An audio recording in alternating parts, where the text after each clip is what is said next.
Y viene aquí una persona que se llama Juan José Mateo, no sé si Mateo o Mateos. Buenos días. Mateos. Mateos,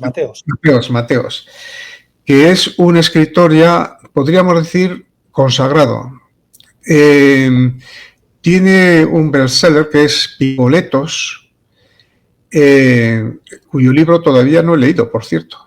Tiene otro que se llama Inocentes, que tampoco he leído, pero quiero leer, que se refiere a las víctimas del terrorismo en el País Vasco, a la persecución, acoso y en fin, esa barbaridad que fue el terrorismo. Y que, por cierto, bajo mi punto de vista, ETA no mata, pero sigue, no está desaparecida. Y este libro que sí he leído, que es estrecho. Voy a poner las carátulas de los 3 libros para que ustedes, mientras hablamos, los vean. Bueno, buenos días, Juan José. Vamos a hablar un poco, primero, si quieres, de tus libros. Tenemos aquí la portada de Picoletos, la derrota de la ETA y la élite de la Guardia Civil. Tú además estuviste ahí, estuviste en esa actividad y tú mismo has sufrido en tus carnes un atentado. Si puedes y te parece bien, háblanos un poco de ello antes de empezar a hablar del libro que acabo de leer, que es estrecho, que es otro tema. Bueno, muy buenos días y muchas gracias por traerme y dar difusión, porque al final aquí para combatir algo y para hacer la lucha contra el olvido, tanto de todos mis libros, pues hay que difundirlo y estoy muy agradecido. Soy guardia civil, evidentemente, y como tu padre, pues seré guardia civil hasta que me muera o hasta que me recuerden. Entonces, yo me lancé a la literatura, a la escritura, precisamente porque no leía lo que quería leer sobre el tema de la ETA y su entorno. Pues no leía, no encontraba un libro que me llenase, ¿no? He leído varios, por desgracia, el primero que leí que me introdujo, que me gustó, la verdad, fue el que escribió Matías Antolín sobre Suárez Gamboa. No hace falta que explique quién era, uno de los terroristas más letales que tuvo la ETA y su entorno, del Comando Madrid, y la verdad es que para mí fue muy atractivo, pero a la vez me activaba demasiado. Ya estaba yo en el GAR y daos cuenta que la primera línea nuestra era pues ir detrás de ellos. Entonces me lancé por eso, escribí, autopubliqué 2 libros anteriores y luego tuve la suerte de que Arzalia, Ricardo Artola, pues me fichó, hicimos Picoletos. Hoy día pues es un superventas, a mí me gusta decirlo en español, en castellano, y bueno, ahí sigue.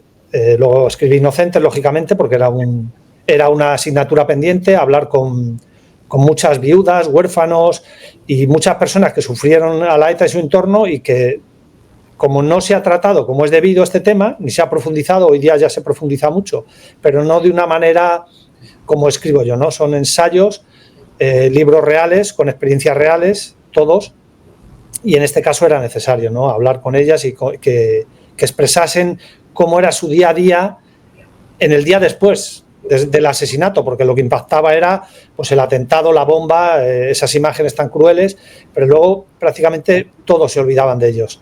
Y la verdad es que hay testimonios ahí buenísimos, también meto operaciones policiales inéditas, como en Picoletos, que la mayoría son inéditas. Y bueno, y luego llegó Estrecho. Tenía que llegar Estrecho porque yo también estuve dentro de mi trayectoria profesional, pues pasé por Seguridad Ciudadana, por Rural, como bien conoces, por el GAR, el que era el Grupo Antiterrorista Rural o Grupo de Acción Rápida. Luego estuve en Tráfico, luego estuve en Policía Judicial, en un equipo de delincuencia organizada y antidroga, y de ahí surgió Estrecho, ¿no? Que es una actualidad muy grave que hay que tratar y que, por desgracia, todos los días tenemos titulares en los presos, en la prensa a nivel nacional. mi bagaje literario está ahí, ¿no? Está ahí y muy agradecido a personas como tú que me dais difusión y al final, pues lógicamente, la gente quiere leer. Este último libro no es un ensayo como tal, es no ficción, parece una novela, no lo es, os lo puedo asegurar. Y daos cuenta que al final una trayectoria profesional de casi 30 años, pues lo que te hace es abrir unas fuentes muy grandes en el tema de la ETA y su entorno y en este caso en la lucha contra el narco allá abajo, en el que tuvimos que ir desde aquí arriba, tuvimos que ir allí a realizar una operación bastante importante para lo que se suele hacer allí y al final, pues oye, lo plasmo ahí y la verdad es que yo lo estoy leyendo ahora en papel ya, lo he leído muchísimas veces para corregirlo porque lógicamente hay que darle el toque que quiere el lector y la verdad es que a mí me tiene enganchado. Es como hablar bien de tus hijos cuando son buenos, ¿no? Pero bueno, es lo que hay y en ese sentido, pues yo espero que me pregunten muchas cosas y como bien decías, cuando los malos nos critican es por algo. Y ETA nos ha demonizado tanto es por algo. Claro. Y si los narcos ahora mismo hablasen bien de la Guardia Civil, estábamos hablando mal y pronto estábamos jodidos. O sea que yo creo que bueno, es lo que es. Dices en tu libro, vamos, porque claro, la gente que vivimos el día a día pues con normalidad y al margen de los problemas reales que existen, porque no nos afectan de momento, en un momento determinado nos puede afectar, claro. Dices que España es el lugar de tránsito de enormes cantidades de droga que van hacia Europa, ¿verdad? A través del estrecho, claro. Por eso se titula el libro El estrecho. Tanto es así, es decir, hay un tráfico, un tráfico que evidentemente lo impedís, los que habéis estado o estáis, en su caso, persiguiendo este tráfico enorme de hachís, por ejemplo, que es lo que más viene de Marruecos, ¿verdad? De coca, etcétera. Esto es enormemente preocupante, ¿no? Porque hay mafias, hay crimen organizado, hay muchos intereses económicos que incluso corrompen a la propia policía en algún caso concreto. Gracias a Dios no se puede decir que esto sea generalizado como es en otros países hispanoamericanos pues, por ejemplo, Ecuador o Colombia o tal, bueno, donde incluso llegan a condicionar los gobiernos. O en México, por ejemplo. Los cárteles de la droga. España todavía, gracias a Dios, todavía no es eso, pero podría serlo. Hay que analizar que Marruecos, vamos por partes, ¿no? Sí. Bueno, primero, un señor que se fuma un porro aquí arriba, ¿no? Yo vivo en Irún y tú vives en Vitoria. Un señor que se fuma un porro aquí, casi al 100%, es lo que se fuma viene de Marruecos. Algunos lo cultivan en casa, la marihuana, o en algunas tierras, pero casi al 100% procede de Marruecos. Hay que tener en cuenta que más del 10% del PIB, del Producto Interior Bruto, de Marruecos, viene derivado de la producción de los derivados del cannabis. Eso ya es un hecho. Este libro empieza aquí, en la Comunidad Autónoma Vasca. Empieza aquí, en la comarca del Goierri, a través de un traficante. Aquí, mediano, nos lleva al estrecho de Gibraltar. O sea, que no os creáis que es un libro técnico, que también hay que meter cosas técnicas, como lo que os estoy comentando de la producción de Marruecos, pero date cuenta que nos lleva allí. O sea, una mañana te levantas y tienes que ir detrás de un señor hasta Algeciras y tienes que permanecer allí durante mucho tiempo, en varias etapas, para desmantelar una red que no se puede desmantelar de todo porque los principales capos o productores están en Marruecos y Marruecos no coopera prácticamente nada con España, ¿no? Es un enemigo potencial geopolítico nuestro, aunque algunos se crean lo contrario. Entonces, partiendo de esa base, el que se fuma un porro en Soria, un canuto o un cigarro de liar, vamos, de marihuana o de hachís, está consumiendo un producto que viene de Marruecos, ¿no? Eso está claro. En los últimos años, ¿no? Esta producción se ha aumentado de una manera brutal, por muchas cuestiones. Dices que España, evidentemente, no hay que ser alarmistas, pero hay que hablar con la realidad, con la estadística que tenemos. España es el principal paso de hachís a Europa. Todo lo que es el estrecho de Gibraltar, por eso lo titulo estrecho, la frontera salvaje, porque es la única frontera salvaje que hay en Europa. En ninguna frontera de esas características o próxima de cualquier otro país europeo, como puede ser Italia o, bueno, Turquía no está en la Unión, pero no ocurre lo que ha ocurrido aquí. No ocurre lo que hace que yo escriba este libro, con el desenlace de lo que ocurrió el 9 de febrero en el puerto de Barbate, que eso fue brutal. Un cúmulo de malas acciones, ¿no? Y al final ocurre lo que ocurre. Y yo ahí empiezo a escribir estrecho. Hay que partir de esa base. Hay que partir de la base que el rey de Marruecos este verano pasado indultó a más de 4.000 productores imputados y condenados. Y que quiere mostrarle a Europa, ¿no?, que todo ese cultivo es medicinal. Eso es falso. Te das cuenta que todo, más de las 100.000 hectáreas de marihuana que se cultivan allí es equivalente a la producción de las hectáreas que tenemos aquí de la patata, por ejemplo, o del arroz.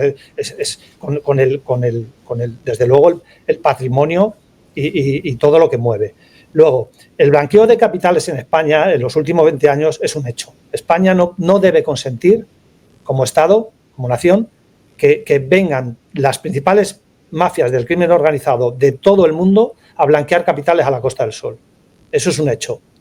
La estadística ha aumentado en muchas cuestiones a más del 80%, tiroteos, ajustes de cuentas. Daos cuenta que desde que acabó la ETA, el GAR como unidad está allí desplegado. ¿Por qué? Porque a principios de los años 2000, por ejemplo, Barbate, como escribo en el libro, era un pueblo totalmente tomado por los narcos. Tiene que ir al GRS, la Agrupación Rural de Seguridad, ¿no?, porque el GAR estaba con ETA y luego con el paso de los años va al GAR. Entonces, saliéndome de los datos técnicos, este libro cuenta historias reales de cómo trabajábamos desde tierra, mar y aire en contra de los narcos. ¿Por qué? Es un problema generalizado. Nace el Oconsur, ¿no?, con un señor, un oficial de la Guardia Civil valiente, como lo era Galloso, el jefe del GAR, y se lo quitan de en medio, ¿no? Lo quitan de en medio intentando, como se suele hacer ahora, y denominan los políticos esos bulos, ¿no? Intentan hacer un bulo que con la UDICO o con con servicios internos de la Guardia Civil, ¿sabes?, diciendo que es corrupto. Ni lo han podido demostrar y, de hecho, los mismos oficiales de la UDICO lo han desmontado porque han dicho que han aportado pruebas falsas y otros no recuerdan esa investigación. Es doloso, penoso y chapucero. Entonces, Estrecho trata de eso, trata de cómo nos desplazamos allí, cómo tenemos que cambiar la indumentaria de trabajar aquí en contra de traficantes con ETA por detrás, que desde luego es un canon, y cómo llegamos allí, nos tenemos que habituar a aquella zona y empezamos a hacer seguimientos en algo que descubrimos que es inmenso. O sea, hacer un apostadero, en mi caso, viniendo del GAR, que tengo que hacer apostadero porque el resto de compañeros no saben, no están habituados a lo que hacíamos en el GAR, y observar durante muchas horas que los jóvenes, incluso no tan jóvenes, en horario laboral o en horario escolar están campando con motos con motores de alta de caros, o motocicletas de alta gama, o vehículos de media o alta gama, y dicen, bueno, ¿esto qué es? Esto fue una aventura, desde luego. Y luego ya meterme en lo que es el narcotráfico con todas sus consecuencias, como el Oconsur trabaja, ¿no?, intentando... yo me quedé impresionado, ¿no?, porque yo conocía muchas facetas de lo que era la lucha contra el narco, pero no conocía cómo los helicópteros del cuerpo tenían que perseguir a narcohelicópteros de manera nocturna, en vuelo instrumental, sin ningún tipo de medios, perseguir a narcohelicópteros, ¿no? Y el Ocon, el que luego es jefe del Ocon, un hombre muy dedicado, logra interceptar esa vía aérea. Cómo el servicio marítimo se emplea a fondo persiguiendo narcolanchas con las embarcaciones oficiales o con aquellas semirrígidas intervenidas es espectacular. Yo me quedé alucinado. Cuando bajé allí me enseñan vídeos, me explican, me cuentan mis fuentes, mis compañeros, cómo las perseguían, cómo en un 90 y mucho por ciento se escapaban. Es impresionante. Y entonces, claro, cuando lo plasmo, claro, la gente que lo ha leído como tú, que son los que debéis opinar, porque yo no voy a hablar de mi hijo, que es un figura, que es un hijo espectacular, ¿no? Tenéis que decirlo vosotros. Estrecho es eso.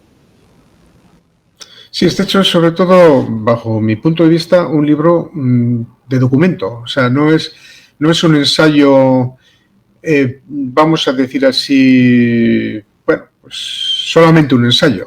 Vamos a decir. Es más, es un libro documental, pues para que tomemos conciencia a la gente del problema que es para España, aunque no lo veamos los que vivimos fuera del problema, es un problema en sí, porque puede corromperlo todo. Es una fuente económica para muchísima gente y una forma de enriquecimiento para los corruptos.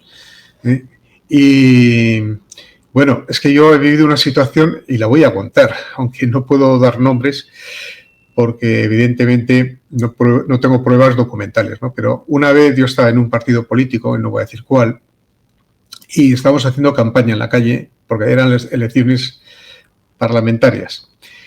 Y yo estaba ahí y, bueno, empezó un par de mujeres, empezaron a llamarnos cómplices de drogadictos, corruptores de menores y tal. Y digo, ¿esto qué es? ¿Qué pasa aquí? Y empecé a indagar, ¿no? Y mis escoltas dijeron, sí, no queríamos decírtelo, pero esa persona ha puesto en vuestras listas a un marroquí, en listas electorales, a un marroquí que tiene no sé cuántos bares, creo que me dijeron 3, donde se vende droga. Y entonces puedes empezar a pensar por qué. Digo, leches. Le dije, se acabó, aquí hemos acabado, adiós. Y corté. Con lo cual, tengo yo, por ejemplo, un caso directo de alguien dedicado a la política que estaba metido en el tinglao, supuestamente. No puedo demostrarlo. Pero claro, si pones a alguien en listas, que es de Marruecos, y que tiene 3 bares,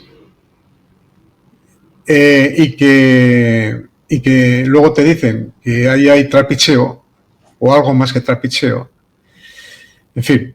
Y yo tengo otra experiencia también, siendo coordinador de la ESO en un instituto, pues que me dedicaba muchas horas a vigilar dónde estaba el camello que repartía droga entre mis alumnos, entre los alumnos del instituto.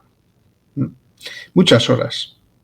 Y tener que llamar a la policía, al grupo especializado en estas cosas de la policía municipal para que hiciera un barrido. Quiero decir que esto es un problema, porque además hay gente que piensa que las drogas pues son como el tabaco, como ese presidente de, no sé si era Ecuador o Perú, que dijo que es peor el whisky que la coca. Pues hombre, no, pues no. O sea, yo en la carrera, yo soy doctor en pedagogía, estudié toxicología y cuando leía los efectos de la María, de la marihuana, o el cannabis, como lo queramos llamar, pues hombre, tenía unos efectos neurológicos, pero efectos neurológicos psíquicos, y cuando en los años 60, por parte de algunos gobernantes de Estados Unidos, había tanto interés en que corriera entre los jóvenes el LSD y estas drogas, junto con el rock y tal, pues hombre, yo llego a la conclusión de que a alguno interesaría de que los jóvenes no tuvieran capacidad crítica y estuvieran adormecidos por la droga, ¿no? Y algo también hay de eso. Y esto de, tú dices aquí, por ejemplo, es una vergüenza que los de arriba no quieran apretar a los políticos para que inviertan en embarcaciones similares a los de los gibraltareños. Estos se han ido a probar naves a Estados Unidos para comprar las más adecuadas. En la propia España hay empresas que fabrican patrulleras excelentes, así que no sé a qué esperan los políticos. Y esa es la pregunta, ¿a qué esperan los políticos?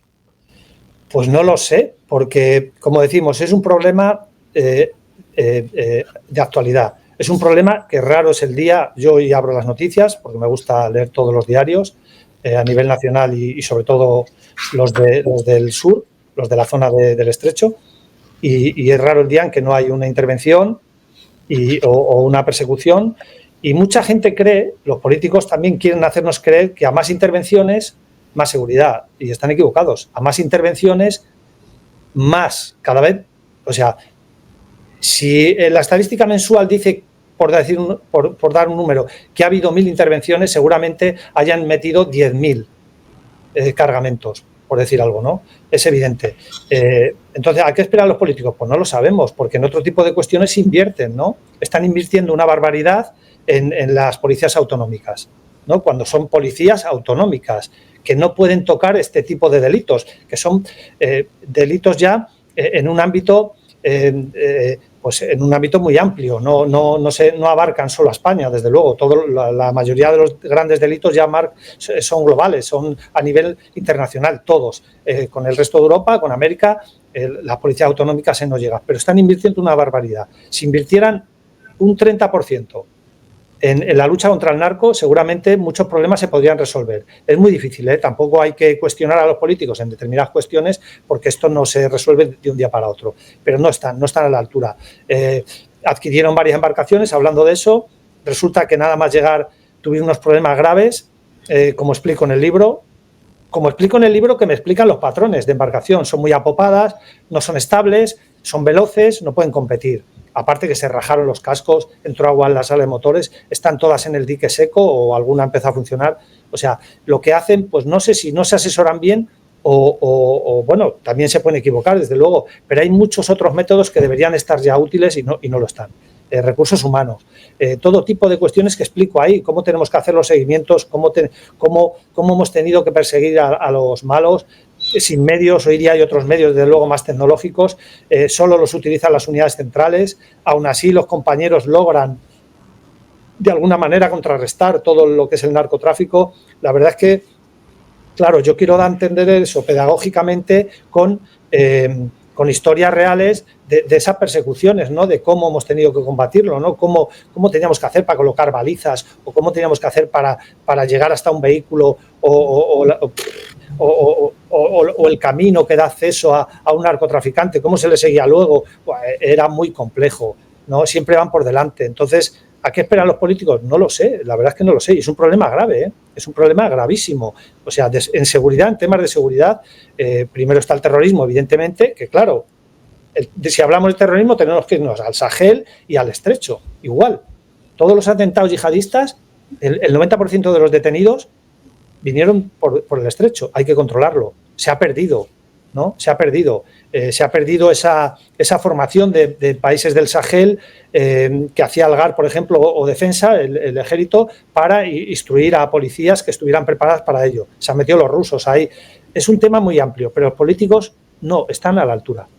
En su día, pongo un ejemplo, por el río Guadarranque, ¿no? Es uno de los afluentes del Guadalquivir, hicieron unos pilones de acero reforzados con hormigón para, esto fue en 2016, para obstaculizar ese tipo de embarcaciones, porque las embarcaciones nuestras no pueden entrar en determinadas zonas de los ríos, porque se quedarían, o sea, la popa se quedarían atrancadas, fondearían, como ha ocurrido. Entonces, tienen que tomar medidas, ¿no? Hay algún estudio de eso, con una operación de ese tipo, y la verdad es que, ¿a qué esperan? No lo sé. Hay muchas cuestiones, ¿no? Que recientes, ¿no?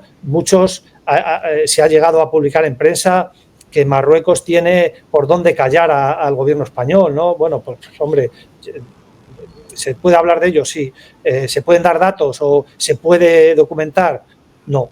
Que el famoso Pegasus, ¿no? Que intervinieron en los teléfonos del presidente de gobierno, del Ministerio de Interior, de la ministra de Defensa. No lo sé, pero es evidente que algo ocurre para que España no dé un paso adelante en la lucha contra el narco, ¿no? Es evidente. Sí.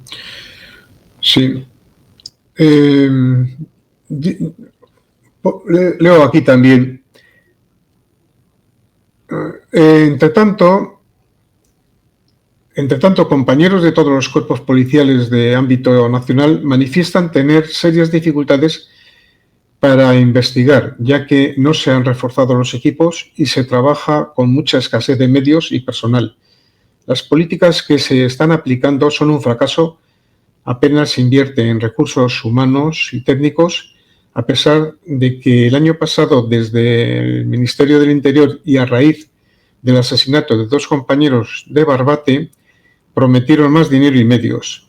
No olvidemos que además el trabajo de policías y guardias civiles es muy rentable para las arcas del Estado. Muy rentable, claro, esa es la cuestión. Muy rentable para las arcas del Estado porque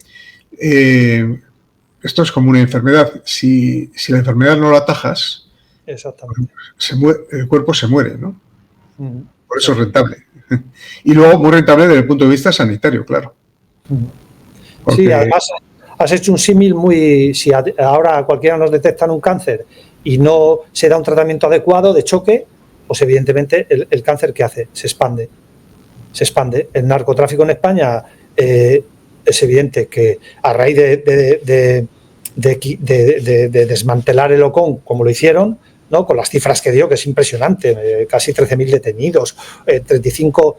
se intervinieron 35 toneladas de cocaína en tan solo 4 años, o 1.000 de hachís, o intervenciones de miles de vehículos, de más de 2.000 vehículos, embarcaciones. Es impresionante el trabajo que hicieron, low cost, como digo yo, a bajo coste, ¿no? O sea, ya quisiera un guardia civil o un policía cobrar lo que cobra un policía autonómico, por ejemplo, o tener los recursos técnicos y humanos que les están dando. O sea, es impresionante. Y hay que hacer una crítica a este gobierno porque es el que está. Si estuviera otro, como debemos ser oposición siempre, los ciudadanos, siempre. Porque entonces, si no, esto no funciona.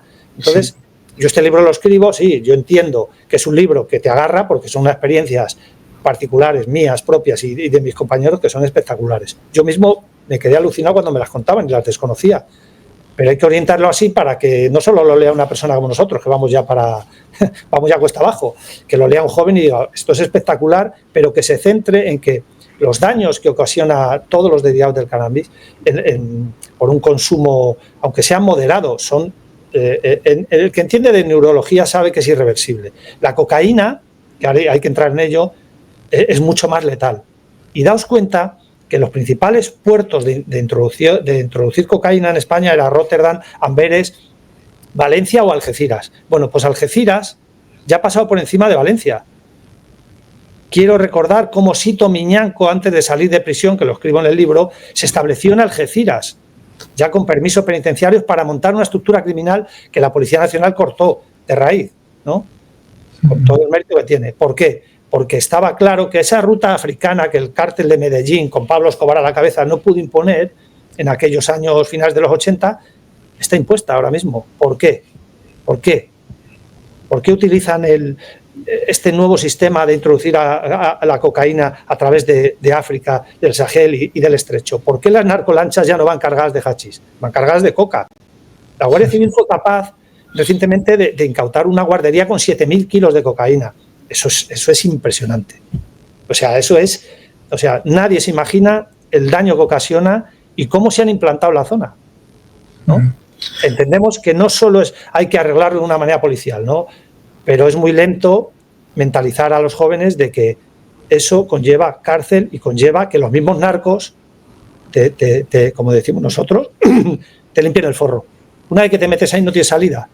Y los enemigos de los narcos no es la Guardia Civil y la policía, son las organizaciones criminales que desde hace años, como explico en el libro, se han implantado en España, con esos vuelcos y esos ajustes de cuentas en esos registros y entradas que hacen los compañeros y encuentran una sala de torturas en una casa, por Dios. Es un caso grave, ¿eh? Grave. Sí, muy espectacular, las historias son apasionantes, pero es un caso grave. Sí.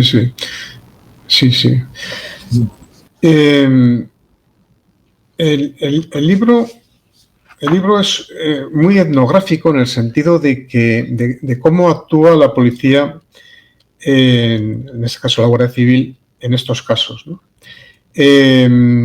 O sea, es casi... Yo, si fuera cineasta, haría unas series con esto.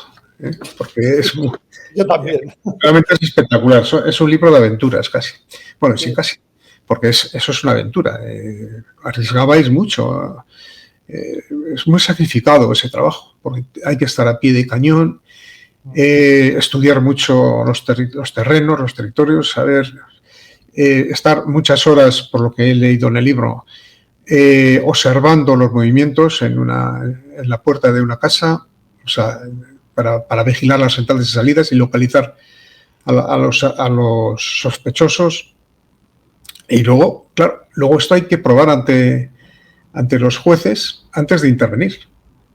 Sí. Existe no solamente sospechas, sino pruebas. Sí. Cuando vemos en la televisión a 2 agentes de la DEA metidos en un coche al lado de la puerta de entrada del narco, yo me río, perdón, me río mucho, ¿no? Porque la Guardia Civil siempre ha tenido un método suyo, únicamente suyo, que se crió con ETA. El entonces teniente coronel Galindo, comandante Galindo, ya hizo cuestiones con gente de Inchaurrondo para que ETA no los detectara, porque ETA era letal. Si te detectaba, te mataba. En este caso, el narcotráfico es letal a un nivel mucho más global por el tema del consumo, y los narcos, cuando yo la primera vez que estuve allí en 2010, no eran tan letales como son ahora, desde luego. Pero claro, hay que mentalizarse de que hoy día vemos vídeos de unos señores descargando combustible, coca o hachís con un AK-47. Que esa imagen la pones en cualquier medio y dices, esto es Colombia, o esto es México o Brasil, bueno, Ecuador cada vez menos, con Bukele. Pero es así. Entonces, la verdad es que, como dices, pues sí, a mí me gustaría ver series de este tipo, pero bien ilustradas, ¿no? Hemos visto alguna de ETA, pocas. Buenas, ¿no? Buenas de decir, así se trabajaba, está muy bien orientada, muy pocas, ¿eh? Y desde luego, hombre, ¿qué más quisiera yo que se hiciera una serie? Pero no por hacerme yo rico, porque ya sabes que las ganancias van para los huérfanos de Barbate, en este caso. Y las de ETA las he derivado a cuestiones sociales totalmente, bajo mi criterio.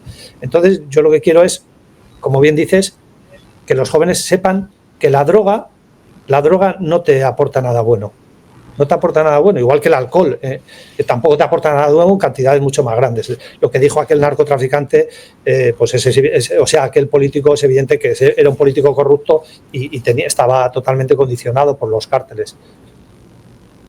Sí, no solamente, añado yo, no solamente no aporta nada bueno, sino que encima te quitan tu libertad. O sea, es una forma de tenerte domesticado. En muchos casos yo tengo la tesis de que se hace de forma programada para adormecer a la juventud y que no tenga capacidad crítica y que esté pues con su mente absolutamente neutralizada y liquidada, adormecida.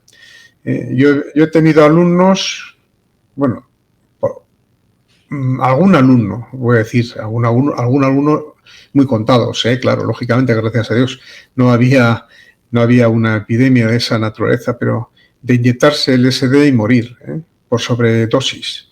O sea que el tema es muy serio, muy serio. Y entonces a esto se le liga la corrupción que va añadida al beneficio económico de ese tráfico de estupefacientes que es muy alto. Entonces, ¿cómo atajamos el problema en la costa mediterránea, pues sobre todo en la zona de Gibraltar y tal? ¿Cómo atajamos la sustitución diríamos, de sostener la vida mediante la actividad comercial, económica, laboral, y sustituirla por el beneficio del tráfico de estupefacientes, que además tiene para ellos un riesgo, porque claro, en cuanto se les detiene ya, eso supone cárcel, claro. Se están hundiendo la vida. Sí. Es muy difícil, ¿no? Quizá yo no soy un experto, ¿no? Yo tengo experiencia, desde luego, tengo formación y sobre todo calle. Tú eres docente, tienes formación, tienes mucha experiencia. pero no somos políticos y no entramos en política para arreglar los problemas de la sociedad. Entonces sí que es verdad que podemos dar nuestra opinión y yo la doy y no tengo pelos en la lengua. Es evidente que ningún gobierno ha tomado medidas drásticas, pero no cuando ocurre una gran tragedia, ¿no? Como ocurrió con el tráfico de seres humanos recientemente en Melilla, cuando fallecieron en territorio marroquí más de 20 personas. Ese problema lo ha atajado Marruecos, ahora ya no entran por allí, porque han llegado a un convenio, pero entran por Canarias. O sea, el problema se ha trasladado. Aquí no se trata de trasladar un problema con determinadas medidas, se trata de atajarlo. Hay que atajarlo. Marruecos no colabora para nada. O sea, ahí cuento historias reales que se pueden documentar. De hecho, tengo un código QR que la gente puede entrar y ver operaciones in situ, vídeos incluso, fotografías o artículos de prensa. Es muy difícil atajarlo, pero sí que hay que dar medios para intentar contrarrestarlo, ¿no? Eso está implantado. Es un nivel de vida. ¿Cómo solucionamos eso? ¿Tienen la culpa los políticos? No del todo. La corrupción es un hecho, la corrupción política con el narcotráfico. A nivel local, si todos los que se ha investigado se pudieran imputar, que no se pueden porque hay política por medio, sería escandaloso. Aquí en España, a nivel nacional, yo me acuerdo un programa de televisión en el que llevaban un detector de cocaína al Congreso y nadie quería hacerse la prueba, ¿no? A mí ahora mismo me dicen, hazte la prueba, digo, trae para acá. De hecho, cuando yo acudo con estudiantes en Charrondo, con estudiantes de la UPV, a llevarlos allí por el tema para que conozcan a la ETA, porque el gobierno vasco no quiere que se le explique eso. Y quiere se hace una prueba, ¿no? Yo me la he hecho. Trae para acá, que yo me la hago con saliva y evidentemente yo no consumo nada. Hombre, me bebo mis cervezas y me doy mis homenajes dentro de lo que la salud no lo permite. Pero desde luego aquello fue escandaloso, ¿no? O cómo pasaron el reactivo por los váteres del Congreso y daban positivo en cocaína. Es increíble y eso, bueno, puede ser en parte un poco montaje televisivo, pero es un hecho. Entonces hay que buscar soluciones. ¿Cómo buscamos soluciones? Pues desde luego que un alcalde del campo de Gibraltar salte a la política, obtenga una mayoría absoluta, es beneficioso porque se enfrenta a los narcos. Bueno, yo es que estoy muy reñido con la política, desde luego. ¿Por qué? Porque desde que ocurrió lo de Barbate hasta ahora, ni se ha invertido en recursos humanos, ni se ha invertido en medios. Esos medios estaban programados y no llega. Y cada vez es más. La cocaína ya da un salto de ser Gibraltar, o sea, del puerto de Algeciras en el que yo he trabajado y he tenido que pasar como encubierto allí como trabajador para ver determinadas cuestiones que no llegabas, desde luego, como cuento. No puede ser. No puede ser. O sea, ¿por qué? Los cárteles que todavía quedan en Hispanoamérica o América Latina deciden entrar por Gibraltar en vez de aumentar en Amberes, ¿no? ¿Qué hay que hacer? ¿Cómo hacemos? Nosotros tenemos la opción de votar, pero los políticos tienen que dar un paso adelante. Mira, en 2017 ocurrió un hecho grave en la línea de cómo un mafioso lo rescatan de urgencias y a raíz de ahí se activa el GAR. El ministro entonces dice, ¿quién puede bajar? ¿Quién puede solucionar esto? El GAR, para abajo, ya estaba el GRS. Como ocurrió en Reynosa en su día, que tú te acordarás. ¿Quién va y que sea ahí hay con el tema de la reforma industrial, un escándalo brutal? Fue el GAR. En este caso igual, sí, el GAR va. ¿Es una solución? Bueno, claro que la es, en parte, es contrarrestar, pero es muy difícil. Cuando se creó el OCON, los resultados hicieron que el narco retrocediera, no se acercaban a más de 12 millas de las playas. ¿Por qué? Porque sabían que estaba muy bien estructurado. Es que lo que cuento ahí es muy parecido a lo que ocurría en Colombia. Punteros, chavales que están pescando y le dan al día, que hoy día han duplicado las cantidades, lo mismo, 500, 600 euros para que estén controlando cuándo sale la patrullera, el helicóptero, cuándo salen de los cuarteles. Eso allí es un hecho, ¿eh? Es un hecho que la gente desconoce y en Estrecho lo explico y hay que tomar medidas. Hay que invertir en esa zona, habrá que industrializar, habrá que mentalizar, habrá que hacer un trabajo pedagógico desde lo que es la cultura, que lo es todo en un país como España, para que los alumnos pequeñitos ya vean que el hijo del narco lleva un móvil, lleva una moto, y tu padre es un obrero, un guardia civil, un guardia civil, un trabajador portuario, pues va como va. Entonces, claro, encima la corrupción, es evidente que hay corrupción. No, esto no es Colombia, desde luego, pero cada 2 por 3 pues saltan casos, ¿no? Sí, sí. Podemos cambiar de tema y pasamos a otro libro.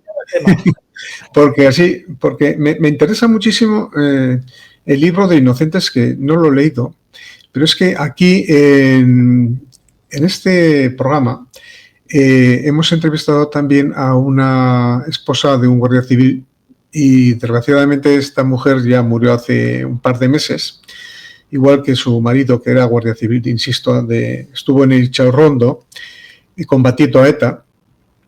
Y esta mujer escribió un libro que se titula Yo estuve allí, y nos contaba pues todas las penurias que pasaban las familias de los guardias civiles para integrarse en la sociedad, para pues vivir con normalidad sin que nadie les acosara o les señalara, y las dificultades para hacer una vida normal, ¿no? Incluso contaba el caso de su hija, que tuvo que llevarla al hospital de allí de San Sebastián, y impidieron que su marido entrara al hospital, porque su marido, pues claro, creo interpretar que era así la historia, tuvo que ir vestido de servicio porque fue un caso de urgencia, y claro, dijeron, no, usted no puede entrar porque claro, entonces no la jugamos. O sea, hasta ese extremo, ¿no? Es decir, esas situaciones, esa forma de vivir, ¿lo trasladas tú a tu libro o se refiere a otra casuística? Cuando, como te expliqué antes, cuando lógicamente soy guardia civil, yo pues tuve una experiencia de muy pequeño con ETA y prácticamente insignificante, ¿no? Ahora te la explico. Y luego, lógicamente, padecí un atentado directo. Después de eso, mi vida quedó condicionada. Accedí al GAR, ¿no? Accedí al GAR con todo el proceso de selección, que es brutal.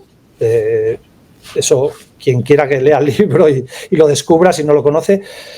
Y, lógicamente, nuestro día a día era ETA, porque la unidad entonces era prácticamente, no el 100%, pero prácticamente en un porcentaje muy alto, la lucha contra ETA. ETA nos temía. ETA temía a los de la boina, es evidente, porque yo hoy tengo contacto con varios terroristas con muchos asesinatos a sus espaldas, no porque me apetezca, y la verdad es que quizá cuando hablo con ellos me tengo que dopar, como digo yo, ¿no? Pero me interesa mucho, ¿no? Porque tengo muchas cosas en el tintero todavía sobre la ETA y es necesario. Entonces, yo escribí Picoletos, lógicamente. Es parecido a Estrecho. Es un libro muy trepidante, con historias muy potentes para que agarren al lector, pero el trasfondo de ese libro es lo que tú acabas de decir. Cómo tenían que vivir miles de personas incalculables aquí, en la Comunidad Autónoma Vasca y fuera, en relación a lo que era una mafia totalmente estructurada y desestructurada, ¿no? Y de eso tú sabes más que yo. Tú sabes más que yo, ¿sabes por qué? Porque yo pasé los mejores años de mi vida detrás de ellos. Nos creíamos inmortales porque sabíamos que nos temían. Y luego el despliegue del GAR, el día a día del GAR era muy diferente al día a día de un guardia civil normal. Teníamos muchas ventajas, por eso siempre digo que los verdaderos protagonistas de esta historia dentro del cuerpo de la Guardia Civil es rural o seguridad ciudadana de entonces. Nosotros veníamos aquí por vocación y por muchas cuestiones y para luchar contra ETA. Ellos, la mayoría, venían forzosos. Entonces, después de hacer Picoletos, después de que es un superventas, un bestseller, vuelvo a decir, superventas en español, tengo que hacer Inocentes. ¿Por qué? Porque mira, yo cuando ya acabó mi etapa en primera línea contra la ETA y su entorno en el GAR, estuve en otras especialidades y volví a Policía Judicial en Chaurrondo. Dentro de Policía Judicial yo tenía que trabajar en la calle. Estaba en el EDOA, en un EDOA, un equipo de delincuencia organizada antidroga. Mis mejores fuentes eran víctimas de ETA. porque las iba a visitar, eran viudas, huérfanos, las iba a visitar y teníamos una amistad muy importante y nos daban información que el resto no nos daba. ¿Por qué? Porque aquí se odia por sistema, no a la Guardia Civil, ¿eh? La Archaña llegó mucho después y la han odiado. Los cipallos eran odiados también, la policía, por supuesto, como nosotros. Luego la estadística dice lo que dice, Guardia Civil es 240, policías 149, Erchañas 15. Es brutal, ¿no? Y eso lo podemos contabilizar.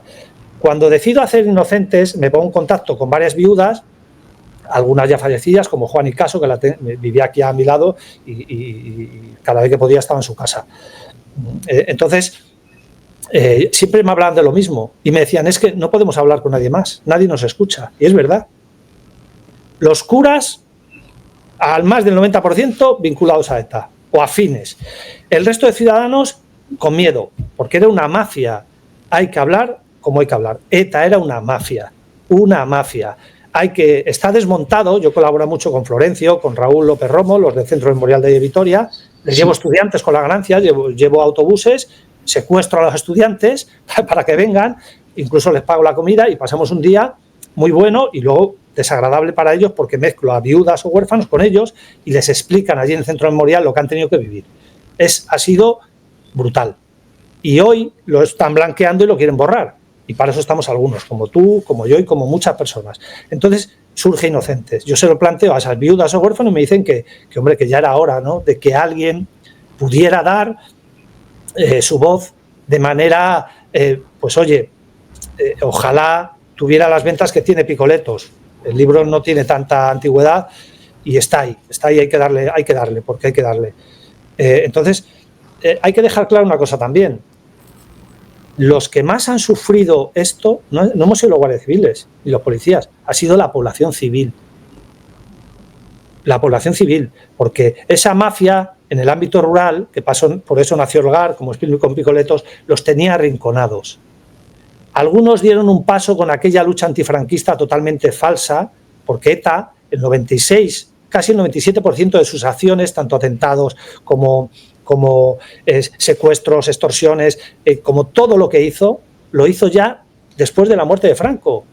Eso los malos no lo dicen, los de Bildu, los herederos y otros no lo dicen porque no le interesa. Igual que tampoco le interesa a muchos hablar de la Segunda República, por ejemplo, ¿no?, que fue la etapa más criminal que ha habido en España en el siglo XX, con mucha diferencia.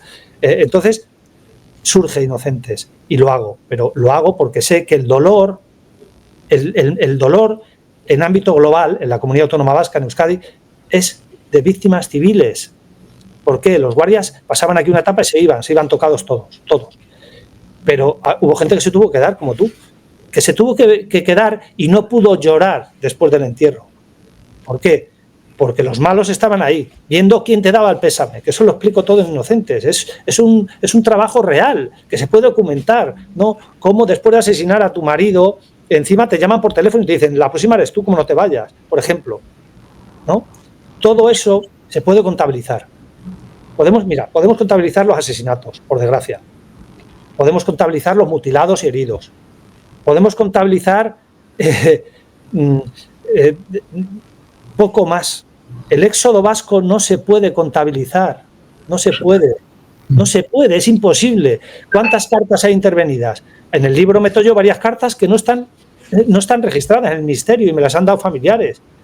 ¿Cómo podemos contabilizar la extorsión? Es imposible. Yo hablo hoy con vecinos míos de aquí de la zona, que ya saben que soy guardia, y me dicen, bueno, a mí también me extorsionaban. No hacía falta que me llegase una carta, o sí. Llegaba el de la hucha y o le dabas, o te marcaba, o te rompía el escaparate o te quemaba el coche. ¿Eso dónde se ha hablado? Pues eso es lo que intento yo, que llegue a la gente con Inocentes. Es que es una cuestión tan grave y encima hoy día la quieren blanquear, es que la han querido blanquear. Sí. O sea, hoy se habla a determinados miembros de lo que era Herri Batasuna, que hoy están por ahí ambulando con sueldos pagados por nosotros, ¿no? Cómo los gobiernos, sobre todo en este caso el PSOE, se rebajó a unas negociaciones totalmente infames, ¿no? Cómo el PP luego cedió por otro lado. Es que es patético, es muy duro. Cuando los que somos historiadores oficiosos nos metemos en esto, queremos hacer algo intrépido que agarra a la gente con estos libros, pero queremos trasladar a la sociedad y a los jóvenes que esto ha sido una mafia brutal. no te puedes imaginar cómo lloran en el centro memorial, cuando habla el niño Fernando de Azcoitia, superviviente en el 80, cuando les habla Francisco Javier, huérfano, cuando les habla Bárbara Durkov, cuando les habla gente con la que viene conmigo a ese tipo de cosas y vamos en el autobús juntos y hablamos y es impresionante. Es que no se ha hablado de ETA. Mira, cojo carrerilla y no paro, ya ves. El otro día cuando hicieron la película Infiltrada y la productora hablaba de lo que era, yo digo, ya es hora que alguien del cine muestre no lo que es la película, que es ficción, ¿no? Dándole todo el mérito a esa señora, a esa chica, entonces, y señora que sí pudo infiltrar en ETA, estuvo encubierta incluso años, luego infiltrada mucho menos tiempo porque, cuidado, que ETA no era cualquier cosa. Pero cuando en los premios Goya esa señora habla de eso, hace para mí un momento histórico. Cuando alguien del cine ha hablado de ETA como esa señora, con esa contundencia. He visto la película y lo verifico, lo certifico, sí. Y hoy día, uno de esos etarras, uno de los que estaba en el piso con ella, hoy día ese hombre está ya en libertad y hace cuentos para niños. Y muchos otros, Ernesto, están metidos en educación. Sí. Se están metiendo en educación con aquellas carreras regaladas que le regalaba sobre todo el gobierno vasco. Están metidos en educación, otros están muy relacionados, otros están en la Academia de la Archaña dando clases de euskera y trasladándole.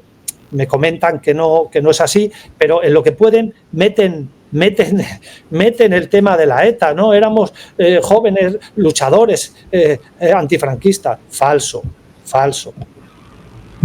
Y ellos mismos, algunos con los que hablo, me dicen que no. Claro, quisieron llegar a ser jefes de ETA y se quedaron no llegaron a ello y claro, fueron críticos, se hicieron disidentes y en realidad critican mucho a la banda, pero claro, con muchos asesinatos a sus espaldas, ¿no? Claro. Esto ha sido terrible y lo peor es que hoy día nos tenemos que tragar esto, que es un anzuelo muy afilado para que nos lo traguemos los ciudadanos normales. Así es. No tengo nada más que añadir, es así. ¿Qué nos queda? Luchar contra el olvido. Pues tú dando un programa, yo escribiendo y haciendo mi sello, la lucha contra el olvido. Y es que yo no voy a parar en ese sentido. Hombre, seguiré escribiendo de otro tipo de actualidad en la que estoy formado, ¿no? O diplomado. Pero el tema de ETA hay que luchar porque no se imponga un blanqueamiento y sobre todo porque no borren esos más de 50 años de la historia reciente de España, ¿no? Unidad Hispanista trata de la historia de España, ¿no? De fomentar lo que es nuestra historia, que ya quisiera muchos países tener nuestra historia o que muchos desean quieren ver el espejo en el que se quieren mirar en la historia de España. Pero esto es historia reciente, pero muy, muy, muy reciente. Si es que hace nada yo no podía salir de mi casa o tú a buscar a mis niños al cole o no, tenía que llevar una vida totalmente pues desproporcionada en un Estado de Derecho, en una democracia muy joven, desde luego, pero bueno, era así. Y es lo que intento trasladar en Inocentes. Yo quería añadir una cosa más. No es por simplemente recordar las hazañas del abuelo, ¿no? Es decir, no es eso. Es para una acción pedagógica, moral. Creo que yo, por lo menos desde mi perspectiva, yo podría decir, bueno, que se olvide, porque ya ha pasado, agua pasada no mueve molino, ¿vale? Pero no, es por una acción pedagógica, para que la gente entienda que eso no se puede repetir jamás. Que eso no se puede repetir jamás, que la convivencia se perturba hasta tal punto de que en el País Vasco ahora todavía no hay libertad. La gente tiene miedo. No es porque nadie te coaccione, en teoría, vamos, no es porque alguien te coaccione o porque alguien te vaya a decir, bueno, pues ahora te metemos en las listas negras para que ya te vas a enterar cuando esto se dé la vuelta. No, es porque esa convivencia quedó rota y el daño ya es indefinido hasta que pasen varias generaciones. Queda en la memoria colectiva ese miedo. Yo todavía observo que la gente en el País Vasco, en los bares, habla bajo. Sí. Mira, te voy a poner un ejemplo. Cuando escribí Picoletos, lógicamente hice mi campaña de, como ahora hago con Inocentes, con medios, ¿no? Y la verdad es que, ningún medio nacionalista, porque vamos a decir otra cosa, pues no nos atendió. Pero bueno, el Diario Vasco, El Correo, sí que nos atendió muy amablemente y bien. Y bueno, dimos yo de mi punto de parecer en todo esto. Lógicamente, muchos vecinos pues me reconocieron y varios de aquí del bloque, ¡ay!, en voz baja, enhorabuena, mi padre estuvo amenazado, yo lo desconocía, en voz baja, en la intimidad. Nadie quiere hablar de ETA porque hay un miedo, es evidente que hay miedo, porque es que lo que hizo ETA fue brutal. ¿Cómo no va a haber miedo? Incluso hoy, Hoy. Sí. Mira, no se debe ni se puede pasar página cuando quieren que las viudas, por un caso que todos conocemos, con el caso de Maisabel y el etarra, Chezarreta, que es de mi tiempo, que fue de lo más sanguinario de la época, ¿no? O sea, que se junten ellos, bueno, eso es un punto de vista muy particular, ¿no? Veremos a ver de dónde procede eso. Yo los grupos que tengo con las viudas, para ellas fue muy, muy doloroso, ¿no? Es decir, para otros dicen que fue muy provechoso, no.